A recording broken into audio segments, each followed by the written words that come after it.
তুফানের মতন যদি উড়াধুরা টাইপের কেউ আসেন তুফান হয়ে আমার লাইফে, তাহলে আমিও দুষ্টু কোকিলের মতন সেই তাকে আহ্বানই জানাবো। যে আমার জীবনে একজন রিয়েল লাইফ হিরো আমার দরকার, যেই রিয়েল লাইফ হিরো আমার পাশে দাঁড়িয়ে আমার পুরো প্রতিকূল একটা যে এনভায়রনমেন্ট ক্রিয়েট হয়ে আছে তার এগেনস্টে আমার সাথে ফাইট করবে। আমাকে কেউই বুদ্ধি পরামর্শ ওভাবে দেয়নি, মানে কন্টেন্ট ক্রিয়েট করতে হবে এটাও আমার উদ্দেশ্য না। আমার উদ্দেশ্য হচ্ছে যে আমি কিন্তু আমার কন্টেন্ট ক্রিয়েটের মাধ্যমে আমি কোনো ফেসবুক থেকে কোনো ইনকামও করার ইচ্ছা আমার নাই, কিন্তু আমার যেটা মাথায় আছে যে আমার কার্যকলাপ যদি কেউ দেখেন, যেমন ধরেন যে আমি মানে ধরেন প্রচণ্ড গরমে কাউকে পানি খাওয়ানো, এটা কিন্তু আমি এই জন্য করি না যে মানুষ ভাবুক সাবরিনা খুব মহৎ, কারণ পানি খাওয়ানো কোনো মহৎ কাজ না, এটা খুব সাধারণ কাজ। কিন্তু আমি চাই মানুষ যাতে বোঝে যে এই কাজটা এভাবে করা যায়। যেমন রাত্রেবেলা যখন যেসব জায়গায় খুব বেশি বৃষ্টির সময় যারা পলিথিনের বাসায় থাকে তাদেরকে একটা ছোট 1 প্যাকেট খিচুড়ি যদি আমি দিতে পারি, যাদের সামর্থ্য বেশি তারা অনেক বেশি দিতে পারবে, কিন্তু তারা বুঝবে যে এভাবে দেওয়া সম্ভব, সাবরিনা এভাবে দিচ্ছে তাহলে আমরা আরেকটু বেশি করে দেই। তো আমার উদ্দেশ্যটা এরকমই।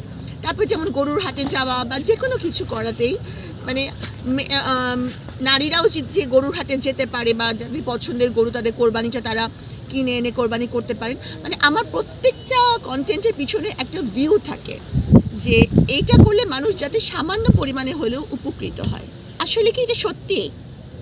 আপনিও তো যুবক, আপনার কি মাথা খারাপ হয়েছে? আপনাকে তো আমি সুস্থই দেখতে পাচ্ছি। না, আমার মাথা খারাপ হয়নি, কিন্তু আপনি আমাকে মাথা খারাপ করেননি, হসপিটাল পর্যন্ত পাঠাইছেন। আসলে তা যদি আমি কোনো মানে ফিল্মের মুভির কেউ না বা আমি কোনো অ্যাক্ট্রেস না যে আমাকে দেখে মানুষের মাথা খারাপ হবে। আমি আমার নিজের মনের আনন্দের বৃষ্টিতে ভিজেছি। এখন কেউ যদি এটা কারো কাছে যদি ভালো লাগে, কারো যদি সত্যি মাথা খারাপ হয়, আমি আছি চিকিৎসক। বৃষ্টিতে আপনি যাই পরে ভেজেন না কেন, আপনি যদি টি শার্ট পরেও ভেজেন, আপনি যদি ওড়না পরেও ভেজেন, আপনি যাই পরেই ভেজেন না কেন সেটা গায়ের সাথে লেগেই যাবে, আপনি যেখানেই ভেজেন না কেন। সুতরাং আপনাকে তো কিছু পরিধান করে ভিজতে হবে। আমার কন্টেন্ট সম্পর্কে আমার ভবিষ্যৎ পরিকল্পনা হলো আমার প্রতিটা কন্টেন্টে ছোট হলেও একটা মেসেজ থাকবে এবং সেই কন্টেন্ট থেকে মানুষ কিছু হলেও জানতে পারবে। যেমন ধরেন আপনি যদি এখন আমাকে প্রশ্ন করেন যে তাহলে আপনি বৃষ্টিতে ভিজে কন্টেন্ট কেন বানালেন, সেখান থেকে মানুষ কী শিখবে?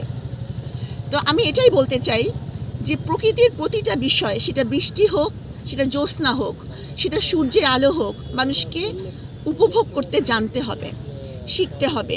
এবং সেই উপভোগটা যদি মানুষ করতে পারে, এই বৃষ্টির মধ্যে এই মানে আল্লাহর যা নিয়ামত আছে, এই জ্যোৎস্নার মধ্যে মানুষ যদি আনন্দ খুঁজে পায়, তাহলে দেখা যাবে মানুষের মধ্যে ফ্রাস্ট্রেশন কম আসবে, মানুষ কিন্তু ফ্রাস্ট্রেটেড হবে না। এই যে দেখা যাচ্ছে বিভিন্ন কারণে বিষণ্ণতায় আক্রান্ত হয়ে মানুষ আত্মহননের পথ পর্যন্ত বেছে নেয়। কেন বেছে নেয়? একাকিত্ব থেকে। কিন্তু যখন মানুষ প্রকৃতির এইসব খুঁটিনাটি বিষয়ের মধ্যে আনন্দ খুঁজতে পারবে, বৃষ্টিতে ভিজতে পারবে, অথবা জ্যোৎস্না রাতে, জ্যোৎস্না আলোকিত রাত্রে সেই জ্যোৎস্নাকে অবগাহন করতে পারবে, তাহলে মানুষের মনে কিন্তু ফ্রাস্ট্রেশন কম আসবে। তাহলে আমি আপনাকে এটাই বলতে চাচ্ছি যে আমার প্রতিটা কন্টেন্ট, সেটা আমার চেম্বারে বসে দেওয়া হোক, সেটা গরুর হাটে দেওয়া হোক, সেটা হচ্ছে গরু মাংস খাবেন কিনা সেই বিষয় হোক, অথবা যদি বৃষ্টিতে ভেজা হয় সেটাও হোক, প্রত্যেকটার মধ্যে একটা মেসেজ আছে। সেই মেসেজটা যারা আমাকে পছন্দ করেন তারা ধরতে পারেন।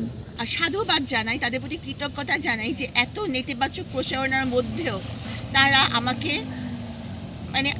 মানে আমার বিয়ে করার ইচ্ছা বা মনোভাব পোষণ করেছেন।